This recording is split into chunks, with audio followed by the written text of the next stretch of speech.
బారించి పండించాలనే ఆ మాటలను కానీ అసలు కాళేశ్వరం ఇష్యూలో ప్రతిపక్షాలు అధికార పక్షం మధ్య మాటల యుద్ధం నడుస్తుంది. ఇక్కడ నష్టపోతుంది రైతులు ఎల్నినో ప్రభావంతో కూడా. అసలు ఏం చెప్పదలుచుకున్నారు సార్? మనం జూలై 12వ తారీఖు జూలై 12వ తారీఖులో మనం 3:30కి ఇక్కడ ఉన్నాం.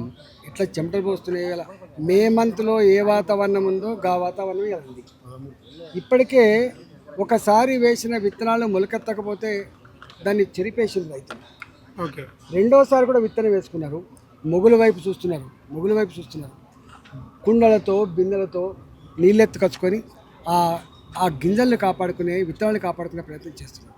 మేము ఏమంటున్నామంటే రేవంత్ రెడ్డి గారికి, అయ్యా రేవంత్ రెడ్డి గారు 2023 అక్టోబర్లో కుంగిపోయిన పిల్లలది ఇప్పటికే మీరు నిష్ణాతులతో మాట్లాడి ఉంటారు.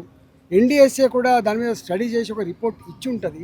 2024లో ఇవాళ లేటెస్ట్గా తెలిసిన మాట ఏంటంటే 2024లోనే ఎప్పుడైతే ఈ లక్ష్మీ బరాజ్ కుంగిపోయిన వెంటనే అన్నారం కానీ సుందిల్ల కానీ రెండు కూడా అదే షీట్ ఫైలింగ్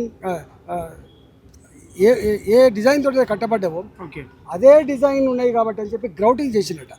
గ్రౌటింగ్ అంటే ఎక్కడైనా బొంగలు పడ్డా ఇక్కడ లీకేజ్ ఉన్నా కూడా అవి మూసుకుపోతాయి.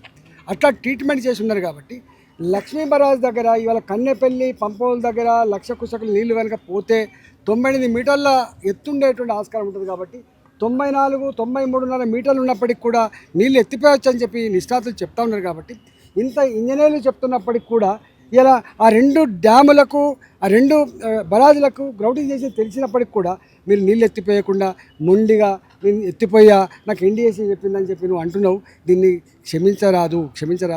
నీచపు మాటలు నీవి. భద్రాచలం 45 గ్రామాలు ముంపులో ఒకటే మాట. ఇప్పుడు మీరు ఒక మాట అన్నారం సుందిల్ల 2 కలిస్తే కూడా పూర్తి స్థాయి నింపుతా కూడా 20 టీఎంసీ నీళ్ళు ఉండవు. 20 టీఎంసీ నీళ్ళు అంటే 2,11,000 కుసకులు. 2,11,22,000 కుసకులు.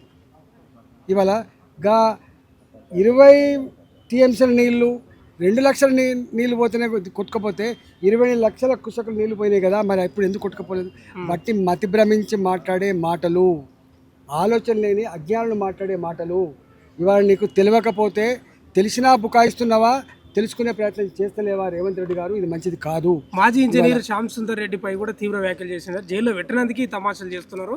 పెడితే తెలుస్తుండేమి కానీ ఆ వ్యాఖ్యలు ఎలా చూస్తారు సార్? శ్యామ్ ప్రసాద్ రెడ్డి గారు నిజాయితీకి నిలువుటెత్తు సాక్ష్యం, త్యాగానికి మారిపేరు ఆయన. గాయని పట్టుకొని బెల్ట్తో కొడతాం, జైల్లో పెడతాం. నీ చరిత్ర ఏంది, గాని చరిత్ర ఏంది? నేను అంటున్నా శ్యామ్ ప్రసాద్ రెడ్డి గారి గురించి కానీ రిటైర్డ్ ఇంజనీర్ల గురించి కానీ నువ్వు మాట్లాడిన మాటలకు బేషరతు కనుక క్షమాపణ చెప్పకపోతే రేపు తెలంగాణ సమాజం నేను వదిలిపెట్టే ప్రసక్తి లేదు. ఇవాళ నీ చేతిలో అధికారం ఉంది, నీకు పోలీసుల కాపలు ఉండొచ్చు, కానీ తొండపరుగు ఎన్ని దాకా అన్నట్టుగా నువ్వు ఎక్కడ పోతావు? నువ్వు 2022లో మళ్ళీ ప్రజాక్షేత్రానికి రావాల్సిందే, దండం పెట్టాల్సిందే, ఓట్లు అడగాల్సిందే. అప్పుడు తెలంగాణ రైతాంగం నీకు ఏం ట్రీట్మెంట్ ఇవ్వాలి ట్రీట్మెంట్ ఇస్తారు. బెల్ట్ ట్రీట్మెంట్ ఇవ్వన్నా ఇంకో ట్రీట్మెంట్ ఇవ్వన్నా ఇస్తారు. వాళ్ళు మిమ్మల్ని కూడా అంటున్నారు కదా, అంటే మీరు కిలాడి కమిటీ బీజేపీలో ఉన్నారు కానీ బీఆర్ఎస్ వాయిస్ వినిపిస్తా ఉన్నారు. ఇంకా పాత చెల్లించుకుంటా. నేను ఏమడుగుతున్నాండి? నేను అడుగుతుందల్లా అంటే మీరు పాత జ్ఞాపకాల్లో ఉన్నారా సార్? నేను ఒక మాట, నేను 21 సంవత్సరాలు నేను టీఆర్ఎస్ పార్టీలో ఉన్నా కదా. తెలంగాణ రాష్ట్ర ఏర్పాటులో మా పాత్ర ఏంది, మా త్యాగం ఏంది, మా కమిట్మెంట్ ఏంది తెలంగాణ సమాజం తెలుసు కదా. మొట్టమొదటి ఆర్థిక మంత్రిగా రెండవసారి నేను కరోనా కష్టకాలంలో ఒక ఆరోగ్య మంత్రిగా పనిచేసినాడు కదా. ఆ కరీంనగర్ జిల్లా వాసిని కదా. ఆ పునాది వేసినప్పుడు అవి కట్టినప్పుడు వాటిల్లో నిలదల పడుకునే వాళ్ళం కదా. మేము అన్నిట్లో ఇన్వాల్వ్ అయినా కదా. మేమేమంటున్నాం? నేను అంటున్నా, ఇంజనీర్లు కనుక డిజైన్లు తప్పిస్తే శిక్ష వేయండి. ఆనాటి పాలకులు కనుక ఆదేశాలు ఇచ్చి తప్పు చేస్తే శిక్ష వేయండి. ఎవరిని వదిలిపెట్టకండి. ఒకవేళ కాంట్రాక్టులు కనుక క్వాలిటీ కట్టకపోతే వాళ్ళు కూడా శిక్ష వేయండి. కానీ రాజకీయాల పేరిట రైతాంగం కళ్ళలో మట్టి కొట్టకు, రైతుల జీవితాలతో చెలగాట మాడకు అంటున్నాను తప్ప ఇదేమన్నా టీఆర్ఎస్ వాదన? మీరేం శిక్ష ఏమంటున్నారు? మేము సిబిఐకి ఇచ్చినాము, ఎందుకు ఉలుకు పలుకు లేదు బీజేపీకి అని చెప్తాను. ఏమి ఇచ్చినవాను? నువ్వు ఏమి ఇచ్చినావు చెప్పు. నువ్వు 1,00,000 కోట్లు అని చెప్పినావు కదా. నువ్వు ఇచ్చింది కేవలం సుందిల్లా, అన్నారం, లక్ష్మీ బరాజ్ తప్ప నువ్వు మొత్తం కాళేశ్వరం ప్రాజెక్టు మీద ఇచ్చినావా చెప్పండి? పోయి అడుగు. నువ్వు మరి ఏమైనా అయినా నేను ఒక మాట్లాడు, అన్నిట్లో నువ్వే తెలియకలు నువ్వైతివి, అన్నిట్లో నువ్వే నిష్ణాతులు అవుతావి. అనేక రకాల ఏజెన్సీలు ఏసీబీ మన దగ్గరనే ఉండే, మన దగ్గరనే ఇంకా రకరకాల పోలీస్ వ్యవస్థలు ఉండే. దేశం మొత్తంలో పోలీసుల మీద గొప్ప గురి ఉన్నటువంటి నువ్వు ఉన్నావు. మరి ఎందుకు నువ్వు విచారణ చేయించావు చెప్పండి? నువ్వు చేయించవచ్చు కదా, సిఐడి విచారణలో లేకపోతే ఏసీబీ విచారణలో ఏదో చేయించచ్చు, స్పెషల్ టీమ్ చేయించవచ్చు కదా. ఎందుకు అప్పచెప్పినావు? ఎక్కడో లోపాయకారి ఒప్పందం వాళ్ళతో నువ్వు చేసుకోకపోతే ఇవాళ ఎందుకు ఇది అప్పచెప్పినావు నువ్వు ఆలోచించుకోవాలి.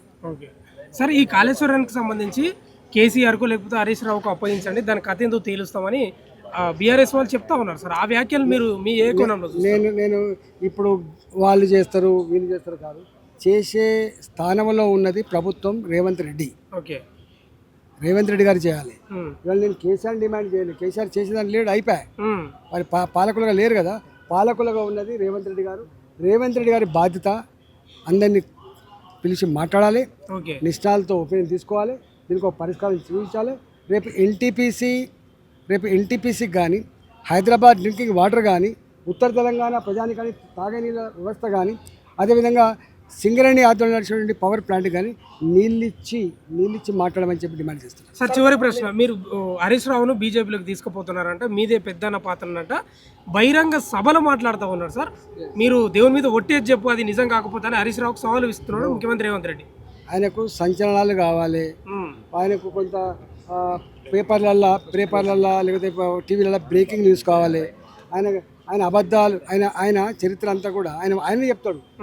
నిజాలు చెప్పే నాయకుని నమ్మరు, అబద్ధాలు చెప్పే నాయకుని నమ్ముతారు, ఇష్టపడతారు అని చెప్పి ఫిలాసఫీని ఉంట పట్టించుకున్నాడు. ఆయన గురించి ఇక్కడ పోటీ పడతామండి మేము? రేవంత్ రెడ్డితో పోటీ పడ్డాడు ఈ రాష్ట్రంలో ఎవరు లేడు. ఆయనే పోటీ, రేపు ఆయనే శత్రువు అవుతాడు. ఆయనే ఓడించుకుంటాడు తప్ప ఇంకోటి ఎవడు ఓడించాడు. ఇద్దరు ముగ్గురిని సీఎంలు చూశారు, అధికారంలో ఉన్నారు, ప్రతిపక్షంలో ఉన్నారు. ఇలాంటి సీఎం వ్యాఖ్యలు మీరు ఎప్పుడైనా చూసారు? ఆరు సీఎంలను చూసినా నేను. అవును, చంద్రబాబు నాయుడు గారిని చూసినా, రాజశేఖర్ గారిని చూసినా, రోషయ్య గారిని చూసినా, కిరణ్ కుమార్ గారిని చూసినా, కేసీఆర్ని చూసినా, ఈయనని చూస్తున్నా. అప్పుడప్పుడు కేసీఆర్ కూడా కొంత వల్గర్ లాంగ్వేజ్ మాట్లాడే, కానీ సమైక్య రాష్ట్రంగా ఉన్నాడు. ఏ ముఖ్యమంత్రి కూడా ఒకటే ఒక సందర్భంలో నన్ను రాజశేఖర్ ఒక మాట అన్నాడు, రాజేంద్ర పట్టుమని 10 సీట్లు గెలవాలి రాజేంద్ర, నీ తలకాయ ఎక్కడ పెట్టుకుంటావు అనే మాట మాట్లాడు. కానీ ఆ మాటకు ఆయన చింతించిండు. ఆ మాటకు నన్ను పిలిపించుకొని లోపల కవలించుకొని మళ్ళా నువ్వు ధోనిలో వెళ్ళిపోయింది అని చెప్పి మాట్లాడాడు. కానీ అంతకంటే నీచంగా ప్రవర్తిస్తున్నాడు. తెలంగాణ రాష్ట్రంలో గిట్లాంటి ముఖ్యమంత్రి వస్తారని, గీ భాష ప్రయోగించబడతారని, గిన్ని అవమానాలను మాలాంటి కూడా ఎదుర్కొంటామని కళ్ళ కూడా ఊహించలేదు. సిగ్గుపడుతున్నాం. 14 ఏళ్ళు ఉద్యమం నడిపిన మేము ఇవాళ ఎన్నిసార్లు జైళ్ళల్లో ఉన్నామో. ఆయన మంచిగా ఆనాడు సమైక్య రాష్ట్రంలో సమైక్య పాలకుల దగ్గర బ్రహ్మాండంగా ఉన్నాడు, మీకు తెలుసు. ఆయన చరిత్ర అంతా కూడా అటువైపు ఉండే. మా చరిత్ర అంతా కూడా తెలంగాణ కోసం కొట్లాడే చరిత్ర కాబట్టి ఇవాళ మేము జైళ్ళల్లో ఉన్నాం. మా మీద 152 కేసులు ఉన్నాయి, ఇవాళకి కూడా కేసులు తిరుగుతూ ఉన్నాం. ఇవాళ మమ్మల్ని పట్టుకొని వీళ్ళు ఈ మాట రేవంత్ రెడ్డి మాట్లాడుతున్నారంటే ఇక దాన్ని సిగ్గుపడన్నా నవ్వన్నా తెలుతలేదు.